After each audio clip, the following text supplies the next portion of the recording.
تو میں بتا رہا تھا کہ ہمیں یہ تھیوری پڑھائی گئی دا سن از اسٹیشنری، سورج ساکن ہے. یہ امریکہ سے آواز آ، امریکہ کے سائنسدان کہہ رہے تھے سورج ساکن ہے، رشیا کے سائنسدان کہہ رہے تھے سورج ساکن ہے، چین اور جاپان بول رہا تھا سورج ساکن ہے، پوری دنیا کے انگریز کہہ رہے تھے سورج ساکن ہے، مگر کشتہ عشق مصطفیٰ بریلی کا احمد رضا کہہ رہا تھا سائنسدان غلط کہہ رہے ہیں، سورج ساکن نہیں، سورج چل رہا ہے.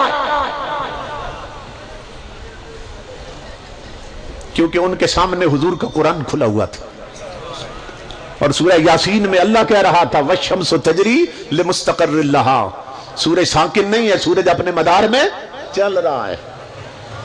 اب دیکھیں نا، قرآن کے اپوزٹ سلیبس پڑھایا جا رہا ہے بچوں کو. یہ ہمیں پڑھایا جاتا رہا سورج ساکن ہے، بریلی سے آواز آتی رہی سائنسدان غلط بکواس کر رہے ہیں، سورج ساکن نہیں، سورج چل رہا ہے. گولڑا شریف گونج رہا تھا، سیال شریف سے آواز آ رہی، دھوکہ مت کھانا سائنس کی ترقیاں دیکھ کر، سورج چل رہا ہے. مگر علی گڑھ سے سر سید بول رہا تھا نہیں، سائنسدان ٹھیک کہہ رہے ہیں. نیچری علماء کہہ رہے تھے نہیں، ٹھیک کہہ رہی ہے سائنس. کہا کیوں ٹھیک کہہ رہی ہے؟ کہا اس لیے ٹھیک کہہ رہی ہے کہ سائنسدان جو بات کرتے ہیں ایکسپیریمنٹ کی روشنی میں کرتے ہیں، تجربے کی روشنی میں کرتے ہیں. بریلی کے اعلیٰ حضرت بولے کہا نادانو، ہمارا نبی کبھی غلط نہیں کہہ سکتا، اس لیے کہ وہ جو بات کرتا ہے وہ اپنی نبوت کی روشنی میں کرتا ہے. فیضان رضا، فیضان رضا، فیضان رضا، لبن لبن لبن. فکر رضا کے ہم پروانے، فکر رضا کے ہم پروانے، فکر رضا کے ہم مستانے، فکر رضا کے ہم پروانے، فکر رضا کے. اب ذرا کمپیئر کر کے دیکھو، ایک طرف دنیا بھر کے سائنسدان، ایک طرف بریلی کا احمد رضا، گولڑے کا میر علی شاہ، سیال شریف کا شمس العارفین. دنیا کہہ رہی تھی سائنسدان غلط نہیں کہتے کہ ان کے پاس آبزرویٹریز ہیں، رصد گاہیں ہیں، سیٹلائٹ کا نظام ہے.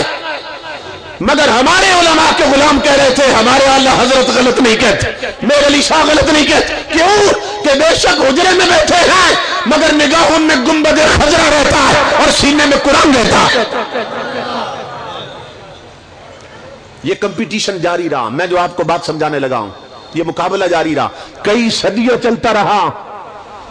سائنس کے پجاری کہتے رہے سائنس ٹھیک کہتی ہے، امام الانبیاء کے دیوانے کہتے رہے ہمارا نبی کبھی غلط نہیں کہہ سکتا. امام الانبیاء کے غلاموں، اب جو صورتحال ہے وہ بتا رہا ہوں.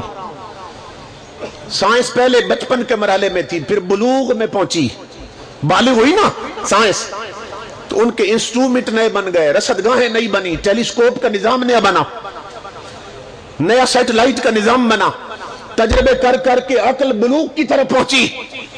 تو دنیا بھر کے سائنسدان جب نئی مشینری آئی نا اور رصد گاہیں بنی اور نئے پاورفل انسٹرومنٹس آ گئے، تو سائنسدانوں نے کہا، امریکہ کے سائنسدانوں نے، رشیا کے سائنسدانوں نے، کہ اب زیادہ بڑی دوربینیں آ گئیں اور زیادہ آبزرویٹریز بن گئی، اب دوبارہ ذرا تجربہ کرتے ہیں کہ سورج رکا ہوا ہے کہ چل رہا ہے. اب میں آپ کو لیٹسٹ تھیوری دے رہا ہوں. اس وقت سائنسدان کیا کہہ رہے ہیں؟ امریکہ کے سائنسدان پھر گئے رصد گاہوں میں، پھر گئے لیبارٹریوں میں، پھر دوربینیں لگا کے دیکھے، پھر تجربہ کیا. جب لیبارٹریوں سے باہر نکلے اعلان کرنے کے لیے تو کملی والے کے غلاموں، اللہ کی عزت کی قسم، ان کے سر شرم سے جھکے ہوئے تھے اور سائنسدان اعلان کرنے لگے کہ لوگوں سنو، وہ غلط تھا جو سائنس کہتی رہی، حق وہی تھا جو مصطفیٰ کی زبان سے نکلا تھا. اور اب کتابوں میں پتہ ہے جملہ کیا لکھا ہے؟